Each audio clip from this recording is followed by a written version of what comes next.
Hey guys, I'm Sebastian Gonzalez. I'm going to show you some great exercises that I like to do for IT band syndrome, or at least tightness into this section of the thigh, right into here. Now going down to the knee, if this was the outer part of the knee, we're going to have a couple different remedies, and that's usually going to be a little bit more strength-based versus doing some stretches. But for stuff into the side of the thigh, which is sometimes it's IT band, sometimes it's an L5 radiculopathy. Either way, these movements will generally help those. So I'm going to take you through how to do them with a stick, okay?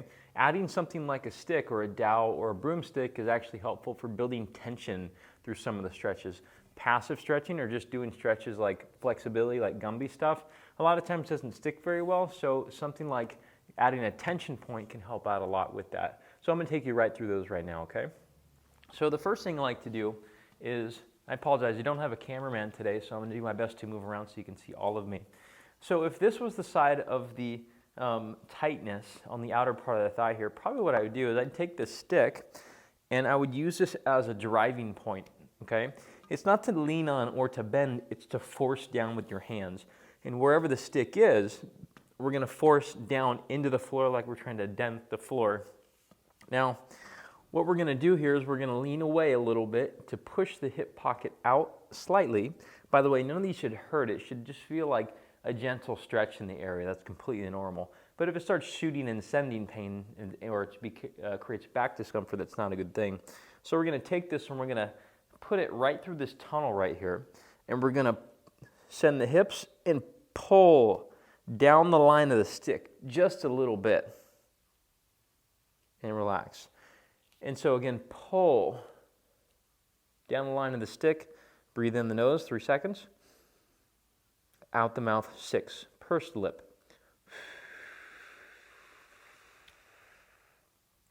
In the nose. Find the stretch. Supply the tension. Pursed lips, 6 seconds.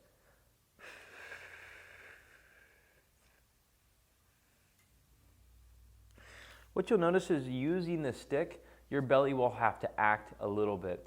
Generally going through ranges of motion like unsupported like Gumby, actually Gumby's kind of supported internally because he's rubber, but if it was just like, imagine I'm a skeleton and I'm going through these ranges, I'll just fall apart. So you have to have the muscles helping a little bit to really hit the save button on your work of building that mobility back. So usually about 5 to 10 reps of doing this, and you can adjust where you want the stick at. Sometimes people fare a little bit better if it's forward or inside the tunnel. Either way. Where should the hands be? Sometimes at the top it's not too great. Down low you'll get more tension. Really just figure out where you find the most tension to cue into what your body is feeling with this. So that's number one. The second thing is just a simple correction or addition rather on a hip flexor stretch. Or sorry, let's just say a hip stretch. With stuff like out into the thigh here, tightness, or even like an L5 radiculopathy, a lot of times hip extension is helpful because it can improve your hip's ability to drive forward with running. Most of the power with running doesn't happen with just a little hip extension. It happens with hyper extension of the hip. And so just accessing that range slowly and building some tension through the stick can help out by using the hips versus using the spine. Because that's a lot of times what we see in people. They have poor spine stability when they have true IT band, or if they have a phantom or a pseudo IT band. So what we're going to do here is we're going to go out a little bit with the foot to kind of where it's at that angle right there, not straight up and down or not behind. I like to have the toes in play because it's a better simulation of actually gait patterns. And so we're going to push this out a little bit, and then we're going to place the stick right around the big toe here. And then we're going to lean forward until you feel your hip flexors start to tighten up. Now, contract the cheek here, which should loosen the feeling there. And now we're going to push down with the stick. In the nose, out the mouth, same thing. So I'll take you through the whole thing here. Again, right by the toe, the shin's out a little further, the toes are buried into the floor. Lean forward. In the nose, 3 seconds. Out the mouth.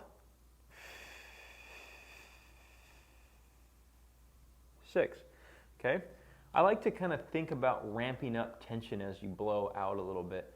So maybe you have 10% of your effort pushing down with 1 second breath. And then 2 seconds is you're going to 20%, then 30, then 40, then all the way to 60% or so when you're pushing down to the floor. So again, the sequence one more time on this.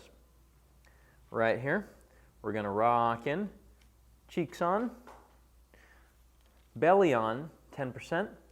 Inhale, exhale, same pattern, and then go down with the breath. So it's 10 seconds, or sorry, 10%, 20%, 30%, 40%, 50%, 60% as you go with the exhale. So those are the first two here.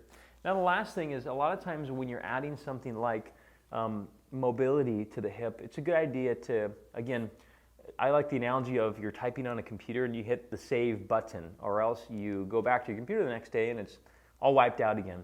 Not everyone tends to understand the analogy of the save button. I'm sure there's a better one out there. If you have a better one, please put it in the comment box. But saving your progress is important, and you should do that with load. And by this, we can use the stick as well as body weight to get the hip and the spine start to acquire a little bit of load in a safe way.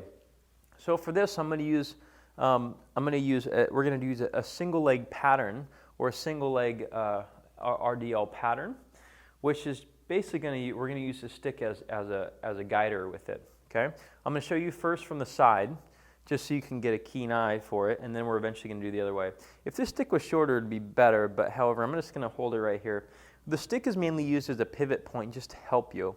And as you reach out, you're going to unload this back foot and go long.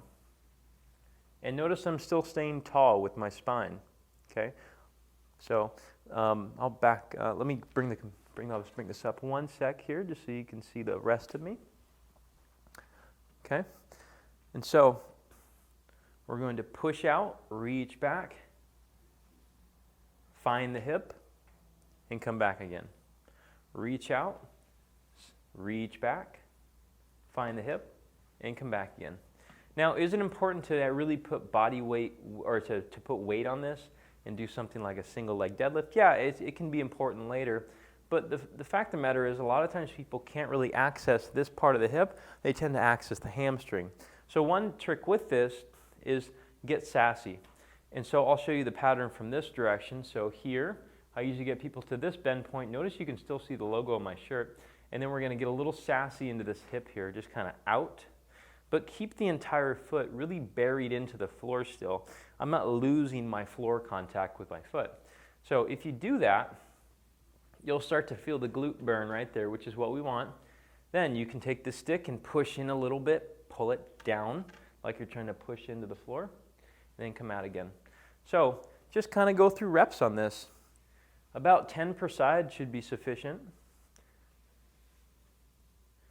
And then you've hit a nice save button on some of your progress. So, and now is this the end all be all and it's the only thing you have to do for tightness in the outer part of the thigh, or IT band, or L5 radiculopathy, whatever it might be? No, there's certainly more.